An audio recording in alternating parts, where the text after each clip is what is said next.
All right, what's going on? Kevin Holt here with BallHer Hoops. Back at you again with another episode. Back, first episode of the season, 24-25 season. A lot of big moves this year in the transfer portal. Some teams got better. Some teams lost out on a lot of talent. But overall, I think the basketball world is still in a good place. So today we're going to talk about teams that have a chance to win the state championship.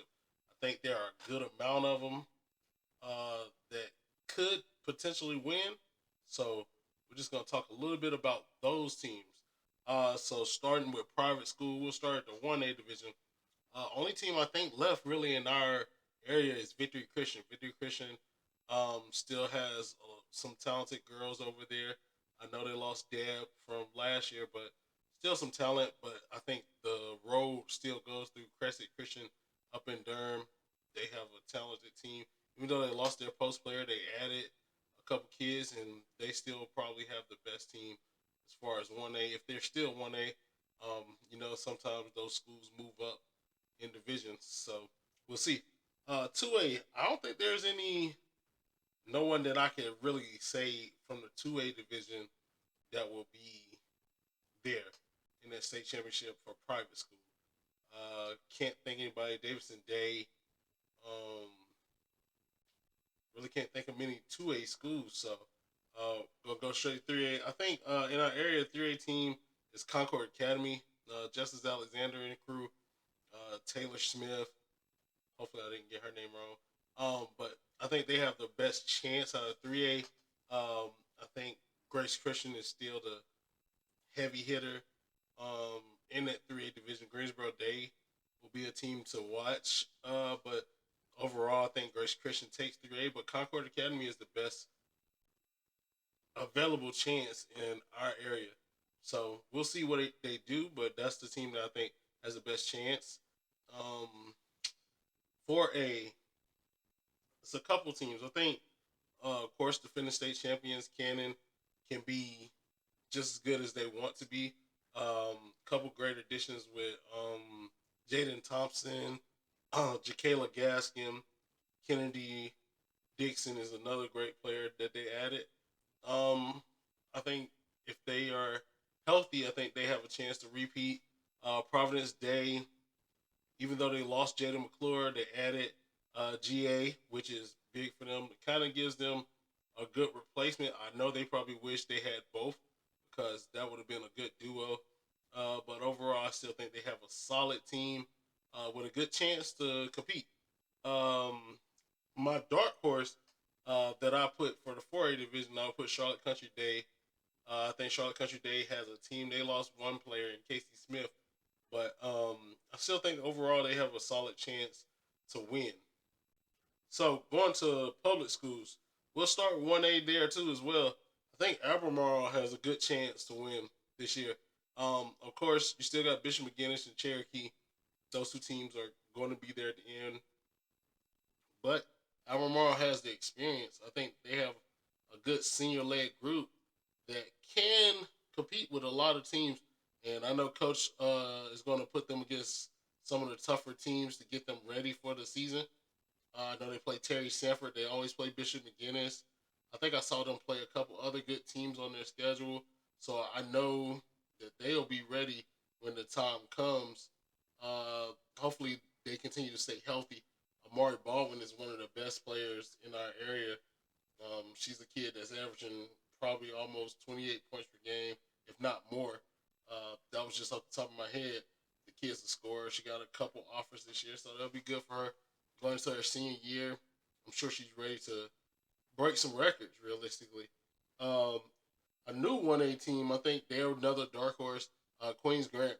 Zamaya Bynum is a name to remember. She's a dynamic scorer. She can score with anybody in the area. I think her with Misa Garris and Casey Smith. Misa was a dynamic scorer at Garinger. She averaged a lot of steals. Casey Smith is another player that was a viable piece at Charlotte Country Day. So those three, I don't know what else they have there. But with those three, I think they are really talented on their own. So we'll see what happens with that. 2A East Burke should they made it to the state championship last year, Western Regional champions. Lost to a good North Pitt team, so I think they'll be another team that will have a great opportunity to win some games and get to that state championship again. Lincoln Charter was almost there. I think they went to the Final Four, if I'm not mistaken. They'll be good again. I don't think they lost a lot. North Wilkes, Shaylin Bear. If you haven't heard her name, she's a really talented kid. I think she can play with a lot of people in this 2A division. So she'll be a good piece for them. Lincoln Charter with Lincoln Charter, East Burke, North Wilkes. I think those three teams from our area will give the best fight. I know the 2A East is pretty solid, so we'll see how that works out. 3A, I got Stuart Kramer as a surprise team. I think uh, O is one of the Oshana Holland. I think it's her name. Really good guard, dynamic. She'll be a really good piece that will be able to kind of wheel her team on in the playoffs. Hopefully, to a further deeper playoff run this year. AC Reynolds will be back. They're really loaded again. I think they have a really good chance with the Harvey sisters to make some noise and move on in the playoffs. I think they are, West Rowan was the team for 3A for the longest. I think Robinson's still going to be good. Cameron Hobbs is able to push her team along. We'll see how that goes. But I got AC Reynolds and Stuart Kramer in 3A. Then we look at 4A. It's a lot of good teams. 4A is loaded. A lot of movement in the 4A division. I think some teams really got better. Then you got teams like Watauga, who Kate Sears, senior year, they almost pulled off the Mountain Miracle last year, making it to the regional final game. They didn't quite win that regional final game to get to that state championship, but gotta realize they lose probably one, maybe two pieces from last year's team, but everybody else is coming back. You know what they're gonna do. They're gonna shoot the lights out. They're gonna depend heavily on Kate Sears to run the show, but they're gonna get the job done. You can't beat them by making mistakes. If you make mistakes, they're gonna make you pay. So I think Watauga has a really good chance to get back. North Meck, the addition of Stephanie was big for them to go along with. Of course, I can't remember the name right now, but the big they have over there. Of course, that's going to make them even better. North Meck is always one of those solid teams. I watched them over the summer, and it's just a continued success over there. They have a good program. Coach does a great job of keeping those girls ready. So, shout out to North Meck. You look at Malik Creek, the addition of Kiera Anderson is major. She's one of the most talented kids in the area, and she competes. If you want to see a guard that competes, I think that's going to be the biggest difference between what they had last year and what they'll have this year. And there's no jab at what they had last year. It's just more of a difference in the guard. I think Kiki does a great job of competing, and she'll add a new addition to that team. Along as she plays defense, she hits the tray ball well, and she can score. Not many good scorers like she can. She you gotta realize the girls had triple doubles last year, um, plenty of 30-point games on that East Lincoln squad. She was a part of a team that went undefeated 2 years in a row. Basically, they lost one game or less, or two games or less. So she's coming into a team that has high expectations. I think this year the expectation for Malik Creek is state championship or kind of bust. I mean, and that's a realistic thing for them because they have the talent. Um, we're looking at some other teams. I think South Meck, Butler uh, will have a hand in the race.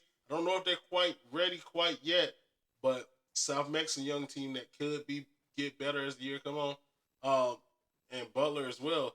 And let me not forget the team that I think might just cut down them nets, Lake Norman. Um, the addition of Rihanna Menard and Kaya Bond is magnificent. If you haven't seen those two play, you have to, because they add a different dynamic to the Lake Norman team. They add that fight and that dog mentality. I think Lake Norman is known for how structured they are. They're very like sound. Like they're going to run their stuff and they're going to continue to run it, and you're going to have to show them that you can beat them. But now they've added depth, and Finley as well. The freshman, she's about 5'10", 5'11", can shoot the ball very well, but also can play defense and rebound and do the dirty stuff if you need her to. So I think Lake Norman is going to be probably one of the better teams in the state. It's going to be good for 4A. Playoffs in general is going to be really solid. I think we have a lot of talent in our area in that 4A side. So it's going to be interesting to see. Let me know who you think is going to win some of these playoffs. We'll come back. Next episode will be Providence Day Super Scrimmages. A lot of big games there. We'll go through some of them, and we'll talk about just the matchups. All right, BallHer Hoops.